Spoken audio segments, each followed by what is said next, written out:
নমস্কার বন্ধুরা, astro and বাস্তুকথা চ্যানেলে আপনাদের সবাইকে স্বাগত। বন্ধুরা, এই চ্যানেলের প্রত্যেকটি ভিডিও বাস্তুশাস্ত্র মেনে ও গ্রহের গোচরের উপর ভিত্তি করে এবং সেরা জ্যোতিষশাস্ত্রীয় গণনা ও বিশ্লেষণের পরে প্রস্তুত করা হয়েছে। বন্ধুরা, আজকের ভিডিওতে আলোচনা করব 2024 সালের মে মাস মকর রাশির জাতক জাতিকাদের কেমন কাটবে। তবে মনে রাখবেন, রাশি এক হলেও জন্মছকে গ্রহ এবং নক্ষত্রের গতিবিধি, তাদের অবস্থান ও তাদের প্রভাব এক হয় না। তাই একই রাশি হলেও সকলের ভাগ্য ও পরিস্থিতি এক নয়। তাই কি পরিকল্পনা করে এগোবেন, কোন কোন ক্ষেত্রে শুভ ফল পাবেন, কোন কোন ক্ষেত্রে আপনাকে পিছিয়ে পড়তে হবে এবং কোন কোন ক্ষেত্রে আপনাকে সাবধান থাকতে হবে, এছাড়া সকল সমস্যার প্রতিকার কিভাবে করবেন, তাই নিয়েই আজকের ভিডিওতে আলোচনা করেছি।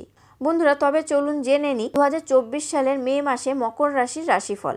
মকর রাশির জাতক জাতিকাদের জন্য মে মাসটি অনেক দিক থেকে অনুকূল হতে পারে। আপনার সাহস ও বীরত্বের প্রভূত বৃদ্ধি ঘটবে, তবে আপনাকে অন্যের সাথে ঝগড়া এড়ানো উচিত, অন্যথায় আপনি ক্ষতির সম্মুখীন হতে পারেন। পারিবারিক জীবনে সুখ শান্তি থাকবে। বাড়িতে কোনো ধরনের সম্পত্তি কেনা সুখ বয়ে আনবে। আপনার আর্থিক অবস্থা ভালো থাকবে, অর্থ সঞ্চয় করে সফলতা পেতে পারেন। আপনার স্বাস্থ্যও অনেকাংশে অনুকূল থাকবে। ছোটোখাটো সমস্যা বাদ দিলে এই সময় বড় কোনো সমস্যা আপনাকে বিরক্ত করবে না। ক্যারিয়ারের দিক থেকেও এই মাসটি ভালো যাবে। কর্মরত ব্যক্তিরা তাদের কাজের জন্য ভালো পুরস্কার পাবেন এবং তাদের কর্মক্ষেত্রও উপভোগ করবেন। পার্শ্ববর্তী পরিবেশ সহায়ক হবে। যারা ব্যবসা করছেন তারাও খুব ভালো ফল পাবেন। সরকারি খাতে লাভের সম্ভাবনা থাকবে। শিক্ষার্থীদের জন্য এই মাসটি অনুকূল।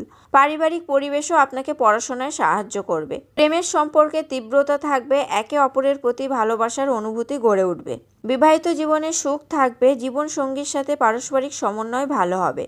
বিদেশগামী ব্যক্তিদের কিছু সময়ের জন্য অপেক্ষা করতে হতে পারে। আপনার ব্যয় নিয়ন্ত্রণে রাখলে আপনার আর্থিক অবস্থা ভালো থাকবে। কর্মজীবনের দিক থেকে এই মাসটি অনুকূল হতে পারে। আপনার কর্মক্ষেত্রে আপনার সহকর্মীদের থেকে একটু সতর্ক থাকুন। ব্যবসায় সাফল্য পাবেন। ছাত্রছাত্রীদের কথা বলতে গেলে এই মাসটি আপনাদের জন্য অনুকূল হতে পারে। প্রতিযোগিতামূলক পরীক্ষার জন্য প্রস্তুতি নিচ্ছেন শিক্ষার্থীদের কিছু চ্যালেঞ্জের সম্মুখীন হতে পারে। আপনার পরিশ্রম আগের থেকে বহুগুণ বেড়ে যাবে। উচ্চশিক্ষা গ্রহণকারী শিক্ষার্থীদের কিছু চ্যালেঞ্জের সম্মুখীন হতে পারে। এই মাসটি পরিবারের জন্য অনুকূল হওয়ার সম্ভাবনা রয়েছে। রাশিচক্রের অধিপতি শনি মহারাজকে দ্বিতীয় ঘরে স্থাপন করা হবে, যার কারণে পরিবারের পারিবারিক আয় বৃদ্ধির সম্ভাবনা থাকবে। এর পাশাপাশি পরিবারের সদস্য ও বয়স্ক সদস্যদের সহযোগিতা থাকবে। আপনি যদি প্রেমের সম্পর্কে থাকেন তবে এই মাসটি আপনার জন্য ভালো হবে। আপনি আপনার সম্পর্ককে গুরুত্ব দেবেন এবং আপনার প্রিয়জনকে আপনার জীবনের একটি গুরুত্বপূর্ণ অংশ হিসাবে বিবেচনা করবেন।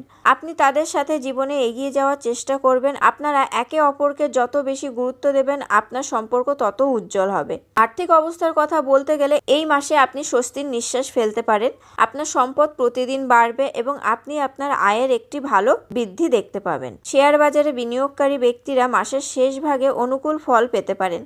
এই মাসটি স্বাস্থ্যের দিক থেকে অনুকূল বলে মনে হচ্ছে এবং কোনো ধরনের বড় সমস্যা দেখা যাচ্ছে না। তবুও রাহু, মঙ্গল এবং বুধ তৃতীয়ভাবে বসে থাকার কারণে আপনাকে গলা বা পিঠের ব্যথার সম্মুখীন হতে পারে।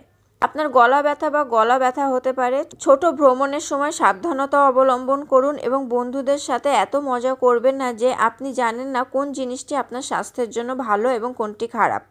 এই বিষয়গুলি মাথায় রাখলে আপনি সুস্বাস্থ্য অর্জন করতে পারবেন। বন্ধুরা, এই মাসের নানা রকম সমস্যা থেকে মুক্তি পেতে আপনারা প্রতিদিন শ্রী শনি চালিসার পাঠ করুন। বন্ধুরা, আজকের ভিডিওতে আলোচনা করলাম 2024 সালের মে মাস মকর রাশি জাতক জাতিকাদের কেমন কাটবে। আজকের ভিডিওটি কেমন লাগলো অবশ্যই কমেন্ট করে জানাবেন। ভালো লাগলে লাইক ও শেয়ার করবেন এবং আমার চ্যানেলটি সাবস্ক্রাইব করে অবশ্যই বেল বাটনটি প্রেস করে দেবেন পরবর্তী ভিডিও নোটিফিকেশন পাওয়ার জন্য। আপনারা সবাই ভালো থাকবেন, সুস্থ থাকবেন। ধন্যবাদ।